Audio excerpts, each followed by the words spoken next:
Hello student, HN professional classes से मैं अहमद गुप्ता आज आपके लिए लेके आऊँ बेटा आपका कॉन्ट्रैक्ट अकाउंट चैप्टर का मोस्ट इम्पोर्टेंट क्वेश्चन जो कि एग्जामिनेशन में पूछा गया है। तो चलिए देखते हैं इस क्वेश्चन को आपने कैसे सोल्व करना था। तो क्वेश्चन पढ़ते हैं। क्वेश्चन क्या कह रहा है? Rishabh builders took a contract for ₹5 lakh on 1 January 2019 and incurred the following expenses on the contract up to 31 March 2019। Rishabh builder ने 1 जनवरी 2019 को 5 लाख रुपए का अनुबंध किया, यानी कि कॉन्ट्रैक्ट किया, और 31 मार्च 2019 तक ठेके पर निम्नलिखित खर्च किया गया। मटेरियल के लिए 80,000 रुपये खर्च किए, वेजेस के लिए 1 लाख रुपये खर्च किए, प्लांट 40,000 रुपये, ओवरहेड 5,000 रुपये, cash received from contractee which is 4/5 of the work certified. Cash receive कितना है? 2 लाख रुपए है, जो कि वर्क सर्टिफाइड का 4/5 है। तो बेटा इससे सबसे पहले हमारे को वर्क सर्टिफाइड की वैल्यू निकल जाएगी। फिर उसके बाद क्या कह रहा है आपको क्वेश्चन में?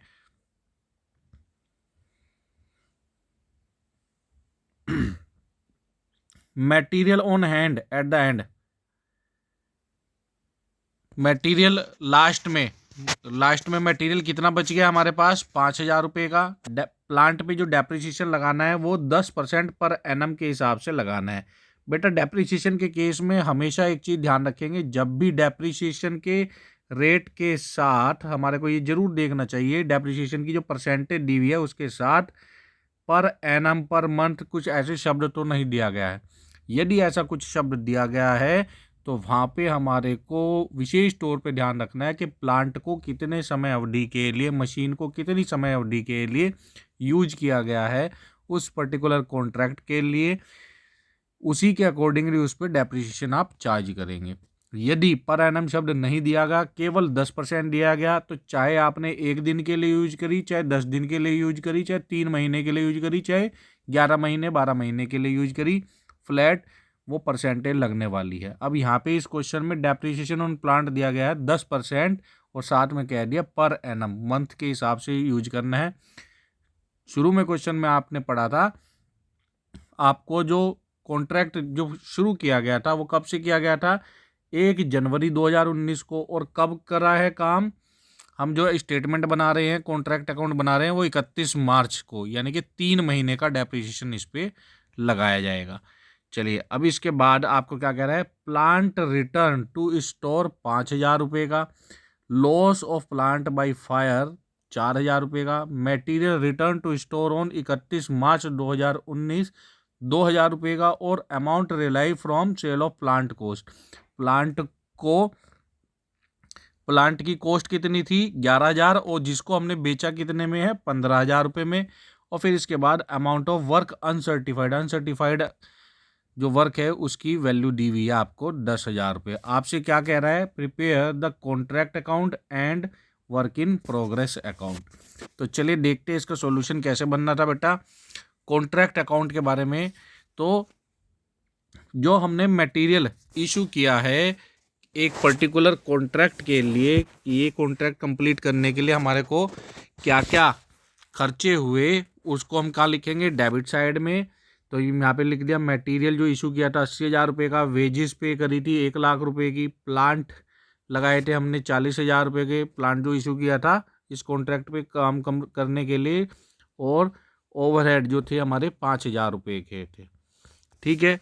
फिर इसके बाद आपको क्वेश्चन में क्या था कि 11,000 का जो प्लांट है वो आपने 15,000 रुपये में सेल किया, तो प्रॉफिट ऑन सेल आ जाएगा हमारा डेबिट साइड में कितना? 4,000 रुपये। और अपोजिट साइड में, क्रेडिट साइड में क्या लिखेंगे? मटेरियल एट द एंड 5,000 रुपये का, प्लांट एट द एंड 19,500 रुपये। ये वर्किंग नोट है, अभी इसको डिस्कस करेंगे कैसे इसकी वैल्यू निकल के आई। फिर उसके बाद क्या कह रहे हैं? प्लांट जो हमने बेचा है कितने का? 15,000 रुपये का बेचा है। यहाँ पर ये लिख दिया हमने कितना? 15,000 रुपये का बेचा था। और by material return to store question में दिया हुआ था आपको 2,000 रुपये का, और P&L अकाउंट में ट्रांसफर करेंगे 4,000 रुपये। किसके? प्लांट लॉस्ट बाय फायर, जो प्लांट आग से जलकर नष्ट हो गया उसकी कॉस्ट। अब नेक्स्ट जो पार्ट है प्लांट रिटर्न टू स्टोर, आपको कॉस्ट कह रहा था 5,000 रुपये की क्वेश्चन के अंदर, लेकिन अब इसका हम 10% डेप्रिसिएशन लगाना था और 3 महीने 1 जनवरी 2019 से 31 मार्च 2019 तक का 3 महीने का समय, तो 3 महीने का डेप्रिसिएशन कैसे लगेगा? प्रिंसिपल अमाउंट कितने रुपए का प्लांट था, परसेंटेज जाएगी और समय आ जाएगा 3 महीने, तो इसका आ गया 125 रुपये डेप्रिसिएशन। तो इसका इफेक्ट डालने के बाद, प्रिंसिपल अमाउंट पे इफेक्ट डालने के बाद बैलेंस अमाउंट आ जाएगी बाहर 4875 रुपये। फिर इसके बाद वर्क इन प्रोग्रेस, ये आपको क्वेश्चन में कह रहा था वर्क इन प्रोग्रेस के बारे में कि वर्क सर्टिफाइड, इसमें क्या आएगा हेडिंग के अंदर, वर्क सर्टिफाइड और वर्क अनसर्टिफाइड की वैल्यू आती है। वर्क अनसर्टिफाइड की वैल्यू आपको क्वेश्चन में दी हुई थी बेटा, वर्क सर्टिफाइड की आपको वैल्यू निकालनी थी। वो कैसे निकालनी थी? क्वेश्चन में कह रहा था 2 लाख रुपए आपको कैश रिसीव हुए हैं, जो कि 4/5 वर्क सर्टिफाइड का है। जब वर्क सर्टिफाइड की वैल्यू निकालनी है तो उस परसेंटेज को, रेशियो को रिवर्स कर देते हैं, तो फुल वैल्यू निकल के आ जाएगी। 2 लाख का 5/4 करेंगे तो वैल्यू निकल के आएगी वर्क सर्टिफाइड 2,50,000 रुपये। अपनी इस वैल्यू को क्रॉस वेरीफाई करने के लिए आपको 2,50,000 रुपये का, क्वेश्चन में क्या कह रहा था कि वर्क सर्टिफाइड का 4/5 वैल्यू जो है आपकी कैश रिसीव है। तो ये जो हमने वैल्यू निकाली 2,50,000 रुपये अनसर्टिफाइड, सॉरी वर्क सर्टिफाइड की वैल्यू, आप इसको दोबारा से क्रॉस चेक भी कर सकते हैं। तो 2,50,000 का 4/5 करेंगे तो आपकी 2 लाख रुपए वैल्यू निकल के आ जाएगी। 2,50,000 को 5 से भाग करोगे तो ये कितना आ जाएगा? 50,000, 5×5 25, 50,000 गुना 4, तो वैल्यू आ जाएगी 2 लाख, यानी कि हमने कैलकुलेशन ठीक करी है। ठीक है, ये आपके जस्ट क्रॉस वेरिफिकेशन के पॉइंट ऑफ व्यू से है।